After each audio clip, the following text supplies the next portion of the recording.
Friend, Shabbat Shalom. Thank you for the opportunity to share some words of reflection this evening. A part of modern life, even in the age of emails and text messaging, is opening up our regular mail that is delivered to us 6 days a week. And one of the most frustrating parts of getting the mail is the amount of junk mail that we get. And in our house, there are no limits to the number of catalogs that arrive, especially from LL Bean. Candidly, if all customers get as many catalogs as we do, I don't know how they would make a profit. But in any case, my wife Jane brought to my attention something. In the latest catalog, there is this Pride collection with a bright flag on a variety of items, and they stated in the catalog the following: this June, in celebration of Pride Month, we are excited to launch a Pride collection inspired by our commitment to ensuring outdoor access for all.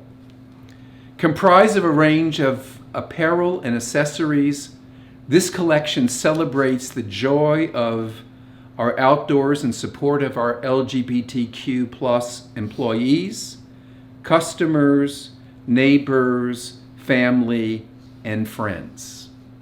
Now, I applaud LL Bean for this commitment, but we need to understand how remarkable this development really is. I do not believe that this would have been the case even 5 years ago. June is Pride Month. And where did it come from? It was first celebrated in 1970 as Christopher Street Liberation Day. It marked the first anniversary of the Stonewall riots.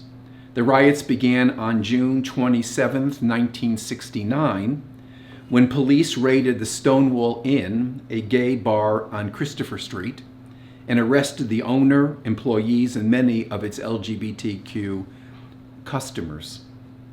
For so long, many people were so afraid of the repercussions of coming out, and that many would not participate in political activity to promote their own rights. And many even used aliases in the different worlds that they functioned in, so they were able to function without putting themselves at risk. The Stonewall riots rallied the gay community not only into political action, but also to a new level of respect for themselves.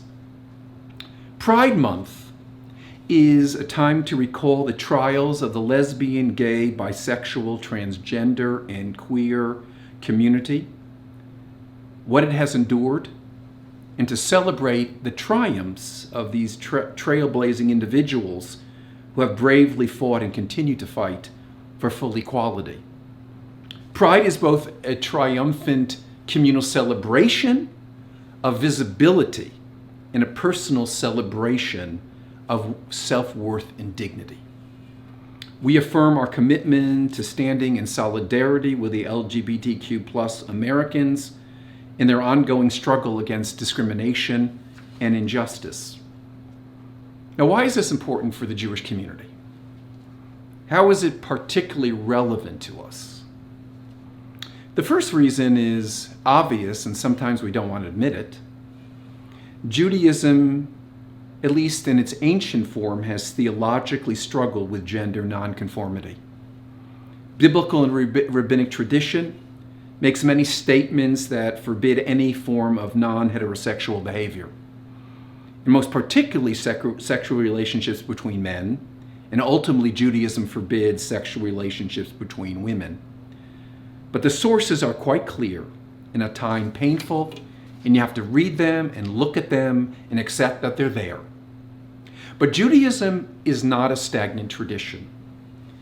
There has been a recognition over time, and especially because of the path, the creative path of liberal Jews, that there is this recognition that gender identity is complicated and fluid, that gender and sexuality do not fit into some simple binary distinction between men and women, alleviation of severe emotional suffering of those who struggle with their identity as a religious imperative. And think about this. 2 in 5 LGBTQ youth in the United States have seriously considered suicide in the past year. 40% of teenagers. And if we believe in human dignity, every person should have the right to characterize who we are based on our own self-definition. Freedom is about living the life that we want to live, and certainly not to be persecuted for the personal identities that we have affirmed. Reform Judaism has been in the forefront of the LGBTQ inclusivity, both in the religious community and the world at large. It started in 1977, but in the 2015 resolution passed by the Union of Reform Judaism, some incredibly important statements were made, and I want to affirm them this evening. First, it affirms its commitments to the full equality, inclusion, and acceptance of people of all gender identities and gender expressions.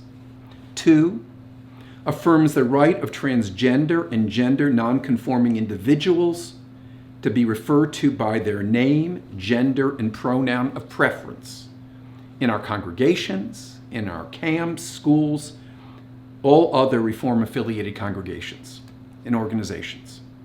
Encourages Reform congregations, congregants, clergy, camps, institutions, and affiliates, including the National Federation of Temple Youth, to continue to advocate for the rights of people of all gender identities and gender expressions. As a white, Jewish, heterosexual, 65-year-old rabbi, I have to admit at times it's confusing. I've lived through this revolution. In the beginning of my rabbinate 38 years ago, I could put this issue on the periphery of my concerns. No one was really pressuring me to talk about it. But the world has changed for the better. Judaism has changed for the better. Hopefully our synagogues have changed for the better. But it's still a struggle. For example, in my rabbinate, how do I honor a person coming out? What do I do? How do I support that? How do I acknowledge it? When I engage a person who is in transition, how do I react with affirmation and understanding? How do I honor people who identify themselves with specific pronouns without stumbling or being insensitive? How do I engage those people who are less open to our modern understanding of the LGBTQ plus needs? How do I do that so that our community can be whole and not become fragmented? So many gender identities exist and need to become part of my own understanding of human personhood. Lesbian, gay, bisexual, transgender, transsexual, two-spirit, queer, questioning, intersex, asexual, pansexual, agender, genderqueer, bigender, gender variant, pangender.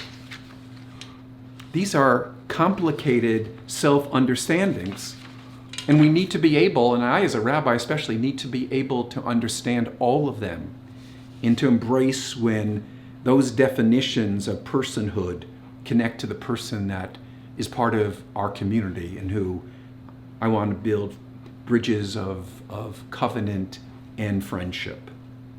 So here is where we are on Pride Month 2021.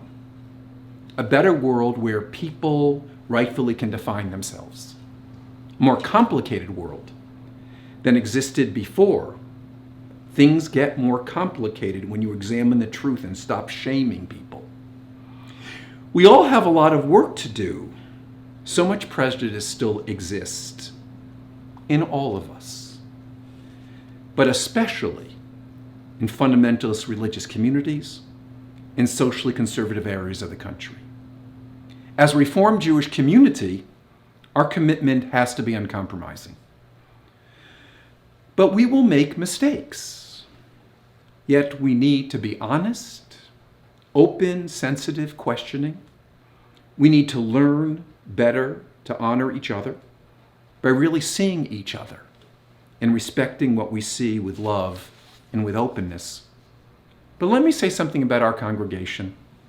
I've been here for 10 years, and I've never heard words of bigotry towards anyone in the LGBTQ plus community. Perhaps they are there and no one would allow me to hear it, but that says something as well. I feel that we are an inclusive community, and of course we make mistakes. And of course we have flaws. And of course this whole world of creating gender inclusivity is something we have to continue to work at. I'm working at it. And during the month of Pride, this Pride Month, let us celebrate what we have accomplished. And let us resolve to keep going so that in the ideal future, all forms of human expression are honored. Because every one of us is an expression of the image of God. God loves us all unconditionally. Shabbat Shalom.